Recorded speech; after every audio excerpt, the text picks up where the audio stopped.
ನೋಡಿ ಸ್ನೇಹಿತರೆ, ಬೆಂಗಳೂರಿನ RCB ಸಂಭ್ರಮಾಚರಣೆ ವೇಳೆ ನಡೆದ ಅವಘಡ ಏನೋ ಒಂದು ಕಾಮನ್ ನಡೆದೋಗಿತ್ತು.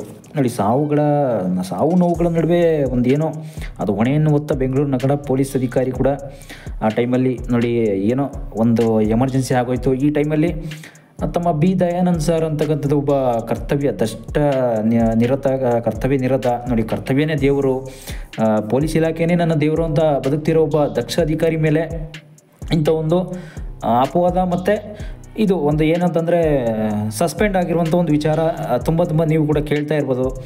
ಸಸ್ಪೆಂಡ್ ಆಗಿರೋ ವಿಚಾರವನ್ನು ಸುಮ್ಮನೆ ಯಾಕೆ ಸಸ್ಪೆಂಡ್ ಮಾಡ್ತಾಯಿದ್ದಾರೆ ನೋಡಿ ಗೌರ್ಮೆಂಟವರು. CM ಸಿದ್ದರಾಮಯ್ಯ ಸರ್ಕಾರ ಗೌರ್ಮೆಂಟಿಂದ ಸಸ್ಪೆಂಡ್ ಮಾಡ್ತಾಯಿದ್ದಾರೆ ಒಬ್ಬ ಪೊಲೀಸ್ ಅಧಿಕಾರಿನ. ಅಂದರೆ ಏನಕ್ಕೆ ಸಸ್ಪೆಂಡ್ ಮಾಡ್ತಾಯಿದ್ದಾರೆ ನೋಡಿ, ಒಬ್ಬ ನಿಷ್ಠಾವಂತ ಅಧಿಕಾರಿ 35 ವರ್ಷಗಳಿಂದ ನೋಡಿ ರಜೆನೇ ಪಡೆದಿಲ್ಲ, ಕೆಲಸನೇ ಮಾಡ್ತಿದ್ರು. ಮತ್ತು ವೃತ್ತಿಗೆ ನಿಷ್ಠೆ ಮೆರೆದಿದ್ದ ನಿಷ್ಠಾವಂತ ಅಧಿಕಾರಿ ಇವತ್ತು ಬೆಂಗಳೂರಿನ ನಗರ ಪೊಲೀಸ್ ಆಯುಕ್ತ ಬಿ ದಯಾನಂದ್ ಸರ್ ಅವರನ್ನು ಅಮಾನತು ಮಾಡಿದೆ ರಾಜ್ಯ ಸರ್ಕಾರ. ನೋಡಿ, ಅಮಾನತು ಯಾಕೆ ಮಾಡ್ತಾ ಇದೆ? ಯಾಕೆಂತಂದರೆ ನೋಡಿ, ಚಿನ್ನಸ್ವಾಮಿ ಸ್ಟೇಡಿಯಂನಲ್ಲಿ 11 ಜನ ಮಂದಿ ಸಾವು. ಯಾಕೆ? ಕಾಲ್ತುಳಿತದಿಂದ 11 ಜನ ಸಾವಕ್ಕೆ ಪೊಲೀಸ್ ಇಲಾಖೆನೇ ಕಾರಣ ಅಂತ ಕೂಡ ತುಂಬ ಗೌರ್ಮೆಂಟ್ ಕೂಡ ತುಂಬ ಶಾಕ್ ಇತ್ತು.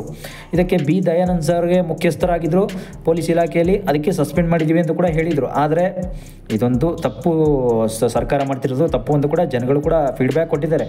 ಆದರೆ ನೋಡಿ, ಬಿ ದಯಾನಂದ್ ಸರ್ ಅವ್ರ ಬೆನ್ನಿಗೆ ಸಾಕಷ್ಟು IPS ಅಧಿಕಾರಿಗಳು ಕೂಡ ಜೊತೆಯಾಗಿ ನಿಂತಿದ್ದಾರೆ. ಇಂಥ ಪ್ರಾಮಾಣಿಕ IPS ಅಧಿಕಾರಿ ಬಗ್ಗೆ ನಿಮಗೆ ಗೊತ್ತಿಲ್ಲ ಅಂತಂದರೆ ಇಂಟ್ರೆಸ್ಟಿಂಗ್ ಸಂಗತಿಗಳು ಇನ್ಮೇಲೆ ಹೇಳ್ತೀನಿ ನೋಡಿ ಏನಿದೆ ಅಂತ. ನೋಡಿ, ಸರ್ಕಾರ ಬಿ ದಯಾನಂದ್ ಸರ್ನ ಅಮಾನತಿನ ಬಳಿಕ ನೋಡಿ ಬೆಂಗಳೂರು ನಗರ ಪೊಲೀಸ್ ಆಯುಕ್ತರಾಗಿ ಸೀಮಂತ್ ಕುಮಾರ್ ಅವರನ್ನು ಕೂಡ ನೇಮಕ ಮಾಡಾಯಿತು ಸದ್ಯ. ಆದರೆ ಸರ್ಕಾರದ ಅಮಾನತು ಆದೇಶವನ್ನು ಕೂಡ ಅನುಮೋದನೆಗಾಗಿ ಕೇಂದ್ರ ಸರ್ಕಾರದ ರವಾನಿಸಲಾಗಿದೆ. ಇದನ್ನು ಸೆಂಟ್ರಲ್ ಗೌರ್ಮೆಂಟ್ ಕೂಡ ಕೊಡಲಾಗಿದೆ. ನೋಡಿ, ಇದರಲ್ಲಿ ನಮ್ಮದೇನು ತಪ್ಪಿಲ್ಲ ಅಂತ ಕೂಡ ಸೆಂಟ್ರಲ್ ಗೌರ್ಮೆಂಟ್ ಮೊರೆ ಹೋಗಿದ್ದಾರೆ ಇವರು. ಆದರೆ ನೋಡಿ, ಕರ್ತವ್ಯದಿಂದ ಹೊರ ನಡೆದ ಮಾಜಿ ಪೊಲೀಸ್ ಆಯುಕ್ತ ಬಿ ದಯಾನಂದ್ ಅವರು ಕೂಡ ಯೂಟ್ಯೂಬರಲ್ಲಿ ಕೂಡ ತುಂಬ ಹೇಳ್ಕೊಂಡಿದ್ದಾರೆ, ನಾನು ಇಷ್ಟಿಷ್ಟು ಕರ್ತವ್ಯ ಮಾಡಿದ್ದೀನಿ, ಏನು ಮಾಡಿದ್ದೀನಿ. ಮತ್ತು ಅದು ಕೂಡ ಅವರು ಕರ್ತವ್ಯ ನಿಷ್ಠೆ ಮತ್ತು ಸಮರ್ಪಣೆ ಭಾವಕ್ಕೆ ತುಂಬ ಜನರ ಒಂದು ಏನು ಸೇವೆ ಮಾಡಬೇಕು ಅದನ್ನು ಸೆಲ್ಯೂಟ್ ಕೂಡ ಮಾಡ್ತಾರೆ ಇವರೇ. ನೋಡಿ, ನಿಮ್ಮ ಈ ರೆಕಾರ್ಡ್ ಕೂಡ ತುಂಬ ಮುರಿಯೋದಕ್ಕೆ ಸಾಧ್ಯನೇ ಇಲ್ಲ ಅಂತ ಕೂಡ ಎಷ್ಟೋ ಒಂದು ಮೀಡಿಯಾದಲ್ಲಿ ಹೇಳ್ಕೊಂಡಿದ್ದಾರೆ. ಅವರು ನಮ್ಮ ರೆಕಾರ್ಡ್ ಮುರಿಯೋಕ್ಕೆ ಯಾರೂ ಸಾಧ್ಯನೇ ಇಲ್ಲ. ಯಾಕೆ ಅಂತಂದರೆ ಕರ್ತವ್ಯದಲ್ಲೇ ದೇವರು, ಪೊಲೀಸ್ ಇಲಾಖೆನೇ ನನ್ನ ದೇವರು.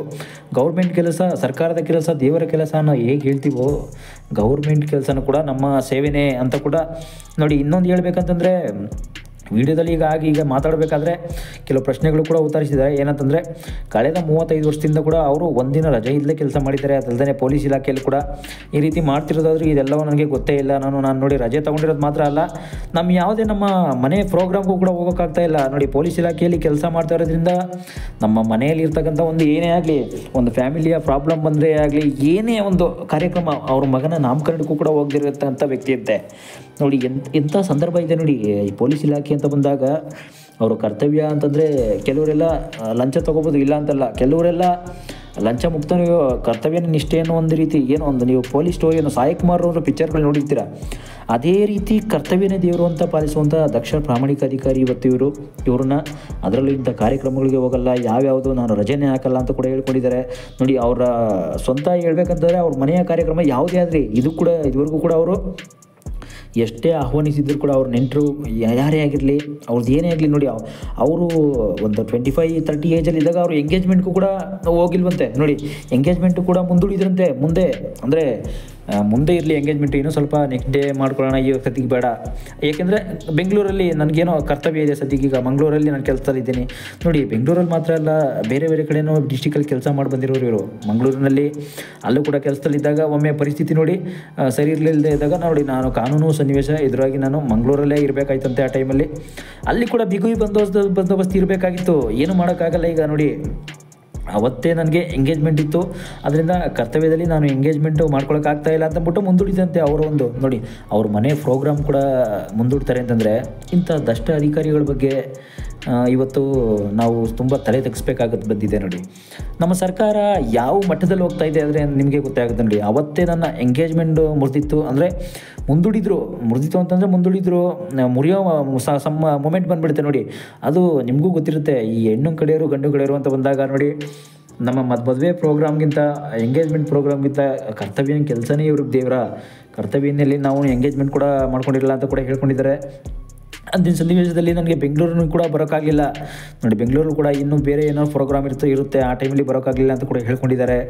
ಇದೆಲ್ಲ ನೋಡಿದರೆ ಒಬ್ಬ ಪೊಲೀಸ್ ಅಧಿಕಾರಿ ಕರ್ತವ್ಯಕ್ಕಾಗಿ ವೈಯಕ್ತಿಕ ಜೀವನವನ್ನೇ ಮುಡಿಪಾಗಿರ್ತಾರೆ ಅಂತಂದರೆ ಇದು ನಿಜಕ್ಕೂ ಒಂದು ಘೋರ ಘಟನೆ ಸ್ನೇಹಿತರೆ. ನೋಡಿ ಹೇಳ್ತೀನಿ, ಪೊಲೀಸ್ ಅಧಿಕಾರಿ ಒಬ್ಬ ತನ್ನ ಕರ್ತವ್ಯಕ್ಕೋಸ್ಕರ ಅವನು ಒಂದು ಕೆಲಸಕ್ಕೋಸ್ಕರ ಮುಡಿಪಾಗಿರ್ತಾರೆ ಅಂತಂದರೆ, ಎಲ್ಲವನ್ನು ತೊರೆಯಾಗಿರ್ತಾರೆ ಅಂತಂದರೆ ಇದು ನಿಜವಾಗ್ಲೂ ಕಾರ್ಯನಿಷ್ಠೆ ಮೆರಬಹುದೇ. ನೋಡಿ ಕಾರ್ಯನಿಷ್ಠೆ ಯಾವ ಥರ ಇರುತ್ತೆ ಅಂತಂತ ಇರೋದು ಇದು ಸಾಧ್ಯನಾ? ನಿಜವಾಗ್ಲೂ ಅವ್ರು ಪೊಲೀಸ್ ಕೆಲಸಕ್ಕೋಸ್ಕರನೇ ಇವರು ತಮ್ಮೆಲ್ಲ ಎಲ್ಲ ಒಂದು ರೀತಿಯ ಏನೇ ಆಗಲಿ ಅವ್ರ ಮನೆಯ ಪ್ರೋಗ್ರಾಮ್ ಅಂತಲ್ಲ, ಅವರು ಮನೇಲಿ ಯಾರಾದರೂ ಹೆಲ್ತ್ ಪ್ರಾಬ್ಲಮ್ಮು ಹುಷಾರಿರಲ್ಲ, ಇಂಥ ಟೈಮಲ್ಲೂ ಕೂಡ ಅವರು ಕರ್ತವ್ಯನೇ ದೇವರು ಅಂದ್ಕೊಂಡು ಕೆಲಸ ಮಾಡ್ತಾರೆ ಅಂತಂದರೆ ನೀವು ನಂಬ್ತೀರಾ? ನಂಬುವಂಥ ಮಾತಾ ಇದು ನಿಜವಾಗ್ಲೂ. ನೋಡಿ ಅವ್ರ ಬಗ್ಗೆ ಇನ್ನೂ ಏನು ಹೇಳ್ತೀನಿ ನೋಡಿ. ನಿಜವಾಗ್ಲೂ ಇನ್ನೊಂದು ಹೇಳ್ಬೇಕಂದ್ರೆ ಅವ್ರ ಮಕ್ಕಳ ನಾಮಕರಣಕ್ಕೂ ಹೋಗಿಲ್ಲ ನೋಡಿ. ಅವ್ರು ಮದುವೆ ಆಗಿದ್ದಾರೆ, ನನ್ನ ನಂತರ ಮಕ್ಕಳ ನಾಮಕರಣಕ್ಕೂ ಹೋಗೋಕ್ಕಾಗಿಲ್ಲ. ನೆಕ್ಸ್ಟು ಇದು ಮುಂದುವರೆದು ಮಾತನಾಡಿದ್ದವರು ಕೂಡ ನನ್ನ ಮಕ್ಕಳ ನಾಮಕರಣಕ್ಕೂ ಹೋಗಿಲ್ಲ ಎಂದು ಕೂಡ ಯೂಟ್ಯೂಬರ್ಗ ಜೊತೆ ಎಲ್ಲ ಹೇಳ್ಕೊಂಡಿದ್ದಾರೆ. ಅದಲ್ಲದೆ ಬೆಂಗಳೂರು ನಗರದ ಮಾಜಿ ಪೊಲೀಸ್ ಆಯುಕ್ತ ಕಮಿಷನರ್ ಬಿ ದಯಾನಂದ್ ಅವರು ಕೂಡ ಅವರು ಹೆಚ್ಚು ಸಂದರ್ಶನಗಳು ನೀಡಿದಾಗ ನೋಡಿ ಈ ಥರ ಪರಿಸ್ಥಿತಿ ಹಿಂಗಾಗಿದೆ ಅಂತಂದಾಗ ನೋಡಿ ಅವರು ನನ್ನ ಮಕ್ಕಳ ನಾಮಕರಣಕ್ಕಂತಂದರೆ ಅವ್ರ ಪ್ರಶ್ನೆಗಳಿಗೆ ನೋಡಿ ಅರ್ಥ ಮಾಡ್ಕೊಳ್ಳಿ. ಅವ್ರ ಮಗು ಸ್ವಂತ ಅವ್ರಿಗೆ ಅವರೇ ಜನ್ಮ ನೀಡಿರ್ತಕ್ಕಂಥ ಮಗು ಒಂದು ಪ್ರೋಗ್ರಾಮ್ಗೂ ಕೂಡ ಹೋಗೋಕ್ಕಾಗಲ್ಲ ಅಂದರೆ ಕರ್ತವ್ಯದಲ್ಲಿ ಎಷ್ಟು ನಿಷ್ಠೆ ಪ್ರಾಮಾಣಿಕ ಅಧಿಕಾರಿ ಇರ್ತಾರೆ ಅಂತಂದರೆ ನೀವೇ ಅರ್ಥ ಮಾಡ್ಕೊಳ್ಳಿ. ನೋಡಿ ಸ್ನೇಹಿತರೆ, ಇಂಥ ಪರಿಸ್ಥಿತಿ ಬರುತ್ತೆ ಪೊಲೀಸ್ ಇಲಾಖೆಯಲ್ಲಿ ಅಂತಂದರೆ ಕೂಡ ಅಂದರೆ ಅದು ನಮ್ಮ ಬಿ ದಯಾನಂದ್ ಸರ್ ಮಾತ್ರ ನೋಡಿ ದಶಕಗಳ ಕಾಲ ಪ್ರಾಮಾಣಿಕವಾಗಿ ಕೆಲಸ ಮಾಡ್ತಿರ್ತಾರೆ. ಈ ರಾಜ್ಯ ಸರ್ಕಾರ ಕೂಡ ಅದೇ ಟೈಮಲ್ಲಿ ನೋಡಿ ಏನೋ ಅಮಾನತಿನ ಬಹುಮಾನ ಕೂಡ ಏನೋ ಅಮಾನತಿನ ಹೆಸರಲ್ಲಿ ಶಿಕ್ಷೆ ನೀಡಿದೆ ಈ ಟೈಮಲ್ಲಿ. ಅದನ್ನೆಲ್ಲ ಇವರು ಸಹಿಸ್ಕೊಳ್ಳೋಕ್ಕೂ ಆಗಲ್ಲ. ಈಗ ನೋಡಿ ಕೆಲಸದಿಂದನೇ ತೆಗೆದುಹಾಕ್ಬಿಟ್ಟಿದ್ದಾರೆ ಇವ್ರನ್ನ ಅಂತಂದರೆ ಅದು ಸಹಿಸ್ಕೊಳ್ಳೋಕ್ಕಾಗ್ತಾ ಇಲ್ಲ. ಸರ್ಕಾರದ ವಿರುದ್ಧ ಕೂಡ ಆಕ್ರೋಶ ಹೊರ ಹಾಕಿದ್ದಾರೆ, ಇಲ್ಲ ಅಂತಲ್ಲ. ನೋಡಿ ಒಂದೇ ಒಂದು ರಜೆ ಕೂಡ ತಗೊಳ್ಳದೆ ಕರ್ತವ್ಯ ನಿಷ್ಠೆಗೆ ಮೇರೆದ ಒಬ್ಬ ನಮ್ಮ ಕನ್ನಡಿಗರಲ್ಲಿ ಪೊಲೀಸ್ ಇಲಾಖೆಯಲ್ಲಿ ಅವರು ಅದು ಬಿ ದಯಾನಂದ್ ಸರ್ ಮಾತ್ರ ಅಂತ ಕೂಡ ಹೇಳ್ಬೋದು.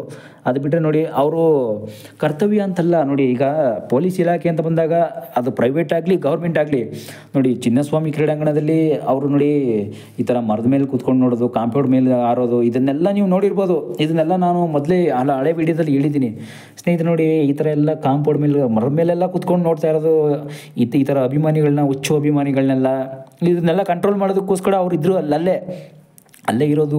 ಅವ್ರು ಇರುವಂಥ ಒಂದು ಫೋಟೋ ವೀಡಿಯೋ ಕೂಡ ನಾನು ಹಿಂದೆ ಎಲ್ಲ ಹಾಕಿದ್ದೆ ನೋಡಿ. ಅವರು ಕೂಡ ಕರ್ತವ್ಯದಲ್ಲಿ ಎಷ್ಟೆಷ್ಟು ಗಂಟೆಗಳ ಕಾಲ ಅಲ್ಲೇ ಕೆಲಸ ಮಾಡಿದ್ದಾರೆ. ಮತ್ತು ಎಲ್ಲ ಟೈಮಲ್ಲೂ ಕೂಡ ಒಂದೇ ಕಡೆ ಇರೋಕ್ಕಾಗಲ್ಲ ನೋಡಿ. CM PM ಎಲ್ಲೆಲ್ಲಿ ಹೋಗ್ತಾ ಇರ್ತಾರೆ ಅಂದರೆ CM DK ಶಿವಕುಮಾರ್ ಆಗ್ಬೋದು, CM ಆಗ್ಬೋದು, ಎಲ್ಲೆಲ್ಲಿ ಓಡ್ತಾ ಇರ್ತಾರೆ ಅಲ್ಲೂ ಕೂಡ ಇವರು ಕರ್ತವ್ಯನ ನಿರ್ವಹಿಸ್ತಾ ಇರಬೇಕಾಗುತ್ತೆ. ಒಂದೇ ಕಡೆ ಇರ್ತೀನಿ ಅಂತಂದರೆ ಅದು ಆಗದೇ ಇರೋ ಕೆಲಸ ನೋಡಿ. ಒಂದೇ ಕಡೆ ಕೆಲಸ ಮಾಡಬೇಕು, ಒಂದೇ ಕಡೆ ನಾ ಇರಬೇಕು ಅಂತಂದರೆ ಅದು ಆಗದೇ ಇರೋ ಕೆಲಸ ನೋಡಿ. ಈ CM ಸಿದ್ದರಾಮಯ್ಯರು ಕೂಡ ಎಲ್ಲೆಲ್ಲಿ ವಿಧಾನಸೌಧ ಅಂದರೆ ಅವ್ರ ಮನೆ ಹತ್ರನೂ ಹೋಗಿ ಕೂಡ ಅಲ್ಲೂ IPS ಅಧಿಕಾರಿಗಳು ಹೋಗ್ತಾ ಇರಬೇಕಾಗುತ್ತೆ. ಅಂಥ ಟೈಮಲ್ಲಿ ಏನು ಮಾಡೋಕ್ಕಾಗಲ್ಲ. ಅಂಥ ಟೈಮಲ್ಲಿ ಈ ಘಟನೆ ನಡೆದಿರೋದು ಅಭಿಮಾನಿಗಳಿಂದನೇ ಆಗಿರ್ಬೋದು, ಇಲ್ಲ ಸರ್ಕಾರದಿಂದ ಆಗಿರ್ಬೋದು, ಇಲ್ಲ ಇನ್ನೂ ಅದಕ್ಕೆ ಕರೆಕ್ಟಾಗಿ ಇನ್ನೂ ಒಂದು ಉತ್ತರ ಸಿಕ್ಕಿಲ್ಲ. ಆದ್ದರಿಂದ ಬಿ ದಯಾನಂದ್ ಸರ್ನವ್ರನ್ನ ಸಸ್ಪೆಂಡ್ ಮಾಡಿರೋದು ನಿಜವಾಗ್ಲೂ ಸರಿನಾ ತಪ್ಪ? ದಯವಿಟ್ಟು ನೀವೇ ಕಾಮೆಂಟ್ ಮಾಡಿ ಸ್ನೇಹಿತರೆ. ನಿಜಕ್ಕೂ ಸಸ್ಪೆಂಡ್ ಮಾಡಿರುವಂಥದ್ದು ಇದು ಒಳ್ಳೆ ಕೆಲಸ ಅಲ್ಲ. ನಿಜವಾಗ್ಲೂ ಇದೊಂದು ತುಂಬ ಬ್ಯಾಡ್ ನೇಮ್ ಬರುತ್ತೆ. ಅವ್ರಿಗೆ ಬ್ಯಾಡ್ ನೇಮ್ ಅಲ್ಲ, ಗೌರ್ಮೆಂಟ್ಗೆ, ಜನಗಳಿಂದ ಸರ್ಕಾರಕ್ಕೆ ಅಂದರೆ ಗೌರ್ಮೆಂಟ್ಗೆ ಬ್ಯಾಡ್ ನೇಮ್ ಬರುತ್ತೆ ಇದು. ಹೇಳ್ಬೇಕಂತಂದರೆ ಗೌರ್ಮೆಂಟ್ ಕೂಡ ಇದರಲ್ಲಿ ತುಂಬ ಅಷ್ಟು ನಿಷ್ಠೆಯನ್ನು ವಹಿಸಿರ್ತಕ್ಕಂಥ ಇದು ಗೌರ್ಮೆಂಟ್ ಅಂತ ಕೂಡ ಹೇಳ್ಬೋದು.